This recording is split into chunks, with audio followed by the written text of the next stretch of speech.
This video was made possible by Wix. If you are ready to create a website, head over to wix.com/go/infographics to try out one of their premium plans right now. Today we'll talk about serial killing again. But this show is different because our protagonist wasn't the person who committed the murders. He was behind them though, as the leader of a cult called the Manson Family. Some cults, although sometimes regarded by authorities as suspect, go about their days in peace. Others are not so benign. Have you ever seen photos of the Jonestown Massacre? This cult committed the mass suicide of 909 cult members, including 200 children who killed themselves in 1978 by drinking a cocktail of cyanide, Valium, and Kool-Aid. What about Japanese doomsday cult Aum Shinrikyo and its leader Shoko Asahara, who was behind the 1995 sarin gas attack on the Tokyo subway that led to 12 people dying? Today, we'll look at one cult only, in this episode of the Infographics Show, horrific American cult leader, Charles Manson. The word cult comes from the Latin cultus, which means to worship, cultivate, or promote growth. Cult leaders, to some extent, nurture and promote the growth of seedlings, hoping they will grow into flowers, or in some cases, weeds. As you can see in one of the Manson interviews available online, he had a way of nurturing. When I stand up on the mountain and say do it, it gets done. He growls like the maniac he is. He also once said about his flock, "These children that come at you with knives, they are your children. You taught them. I didn't teach them. I just tried to help them stand up." But let's start with some life history and how a child evolved into a wicked man, and later we'll discuss the blood-spotted marks he left on this planet. As Manson recalls in interviews, he was what he calls a street child. That's maybe over the top, but not by much. Mr. Manson came into this world on November 12, 1934, and his full name was Charles Mills Maddox. Prior to that, though, on his birth certificate it read, "No name Maddox." He was born in Cincinnati, Ohio, to Kathleen Maddox, who was just 16 at the time. She was one of America's lost children, leaving home at 15 to try and fend for herself. It's not known why she ran away, but some reports say it was because of her very strict religious upbringing, which, as you know from our other serial killer videos, it isn't always about Christian ethics and church fairs, but sometimes more related to oppressive religious tyranny. Anyhow, the young girl fled her family. Was Kathleen a prostitute, an alcoholic, in and out of jail? Did she once try to sell her unwanted bastard child for beer? Well, this is what Manson writes in the start of his book about his life, called Manson in His Own Words. He writes that his mom was at a restaurant and the waitress made a comment about the cute baby and said she wished she had one of her own, to which Kathleen replied, "A pitcher of beer and he's yours." Charles writes in the book, the waitress set up the beer, mom stuck around long enough to finish it off and left the place without me. Several days later, my uncle had to search the town for the waitress and take me home. So there you go, another nasty character whose youth was full of woe. It seems his mother was a wretched person, but who knows what background she came from and the trials and tribulations she may have faced in her own youth. Violence begets violence, which could be the epitaph for most serial killers. Manson has said that his mother was no teenage whore, rather she just wanted freedom, just as kids did 30 years later in the 60s. Moving on, Kathleen met a person called William Manson. It seems they married and Charles took the name, but the relationship didn't last long and Kathleen was single again. Charles spent much of his younger years being passed around. When Charlie was 5, his mother tried to rob a guy, but she was arrested after the failed attempt. Charles then went to live with Aunt Glenna and Uncle Bill Thomas, as well as his first cousin, Joanne Thomas. 3 years later, and Kathleen was out of jail. She took back her son, and it seems the two spent years moving around America, often living in cheap motels. Biographies tell us that by this time, young Charles was already a petty criminal, and he wasn't keen on school. So, when he reached 12, his mother sent him to a Catholic school for bad kids. Charles promptly ran away from the school for delinquents. It was a mess, the family, with both son and mom, mirroring their contempt for the law.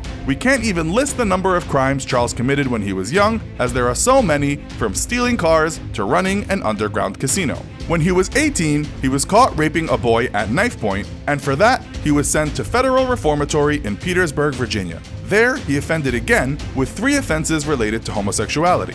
He got out, got married, had a child. His wife filed for divorce a year later, the same year Charles started pimping out a 16-year-old girl. It seems he had a thing for pimping and making the girls fall in love with him. In spite of that ragged old age look you might have seen, he was quite a good-looking young man, said to be very charming. He married again, this time a prostitute called Leona Candy Stevens. She also soon divorced him, right after he was imprisoned again. Inside, it said he fell in love with 2 things, Scientology and music. He he learned to play guitar well and wrote lots of original songs, thinking he might one day become a musician. That dream would not come true. Well, it almost did, but he didn't exactly outshine his beloved The Beatles. Instead, he formed a cult and had people murdered. When released in 1967, he headed to San Francisco's Haight-Ashbury, the mecca of hippie America, where merry pranksters ruled and Tim Leary devoted himself to sermons about LSD. Turn on, tune in, drop out. Manson was pretty good at dropping out already. He dropped out of society and was about to tunnel his way to hell with a string of ardent female followers digging in his slipstream. The first gal to fall for this outlaw was a UC Berkeley librarian called Mary Bruner. She apparently became obsessed with Charming Charlie and then quit her job in a place that years later would be full of books with her name in them. She helped enlist Lynette Fromm into the family, now just a triumvirate, but later this little cult, led by a man playing guitar and making prophecies, would grow into quite the gang. He would, during this time, make a song with Dennis Wilson of the Beach Boys, which only helped him gain more power as a musical guru.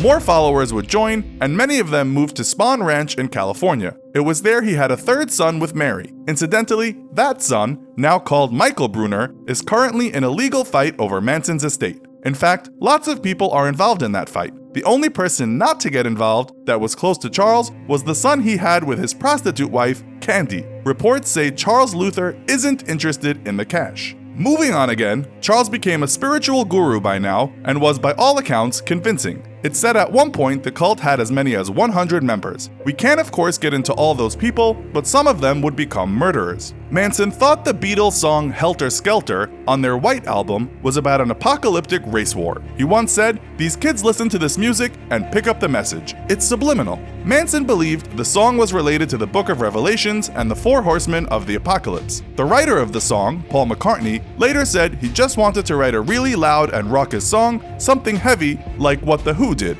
Speaking of Manson, he also later said he interpreted the whole thing and arrived at having to go out and kill everyone. It was frightening because you don't write songs for those reasons. Maybe Manson had a point though. Even the sweet-sounding song Rocky Raccoon from that album is all about murder and redemption through the Bible. The Beatles were obviously skeptical of gun-loving, Bible-bashing America though. But the race war didn't happen, so the Manson family had a plan. They would write songs that would subliminally start this war, pitting blacks against whites. According to the University of Virginia, Manson believed tensions would mount and whites would fight against blacks. The blacks would end victorious, and Manson and his gang would then emerge from their hideout in Death Valley and begin to rule over the blacks. It sounds crazy, but they were taking a lot of drugs. Anyway, anyone who has taken a lot of psychedelics knows they have the power to free the mind, help you embrace eternal love, but demons might also get released. It seems Charles had a lot of these demons. But they needed a better way to get Armageddon started, so they thought they would give it a little push. According to one of Manson's main followers, a man called Charles Tex Watson, Manson said they would have to ignite this war and start it themselves. That meant killing white people.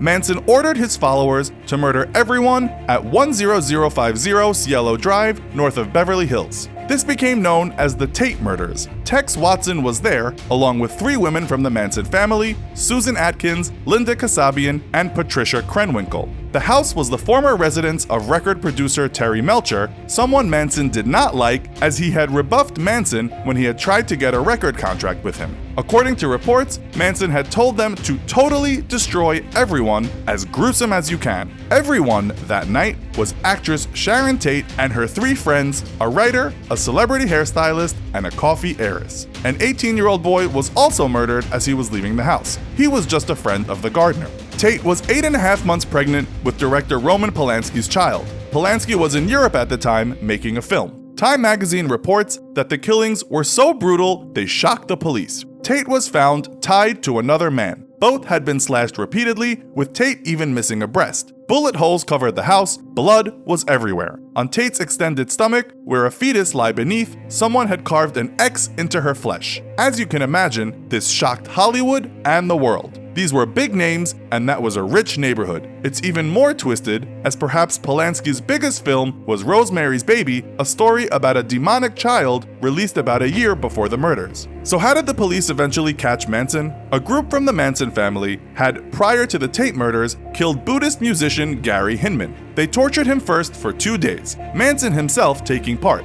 One report states Manson sliced and diced what was left of Hinman, badly cutting his ear, a wound that one of the girls sewed up with dental floss. It's not clear what they wanted, but they didn't get it. In the end, they just killed him. Apparently, the girls did the final touch. Some people say that the murder was drug-related, but others disagree. It's a very controversial story, with some people, like writer Truman Capote, saying the only reason the Manson family went on the ensuing murder spree was so police would think the killers were still at large, that in fact, it had nothing to do with Helter Skelter. The reason they wanted police to think that is because a Manson family member, musician Bobby Beausoleil, had been arrested for the murder. He was actually there, but the family wanted cops to think it was someone else. That's one theory anyway. A day after the Tate murders, Manson and members of his family went out looking for more white victims. They found a supermarket executive, Leno LeBianca, who was with his wife, Rosemary. Both were woken up in the middle of the night and then tied up by the intruders. Tex stabbed the man numerous times with a bayonet, and then he or one of the girls used a knife to write war in his stomach.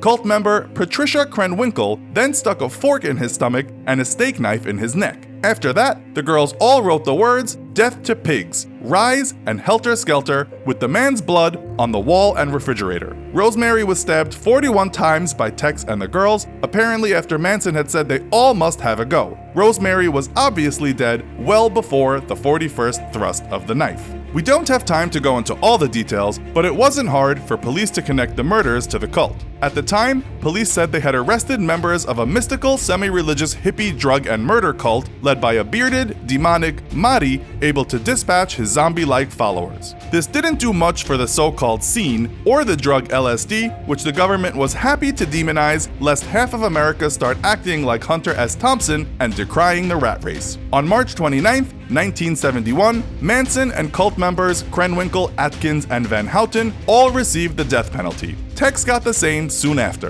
In 1972, the death penalty was abolished in the state of California, so all the sentences were commuted to life in prison. Manson died from cardiac arrest related to colon cancer on November 19, 2017. He was 83. Other members have died, and some are still in prison. So, did Charles ever feel bad about what happened? Well, he once said this, "Remorse for what? You people have done everything in the world to me. Doesn't that give me equal right?" That doesn't sound like remorse to us. That was a pretty horrible story, and we want to thank our sponsor Wix for letting us create these videos even when they have to deal with topics like these. Here's a little bit more information on Wix. Wix is a platform that lets you build your website however you want. You can use it to showcase your hobby, your resume, or even to host your business. Create a website today by going to wix.com/go/infographics or by clicking the link in the description. You will not only be getting a great website, you'll also be supporting the Infographics Show in the process, enabling us to make more great videos on more serious topics.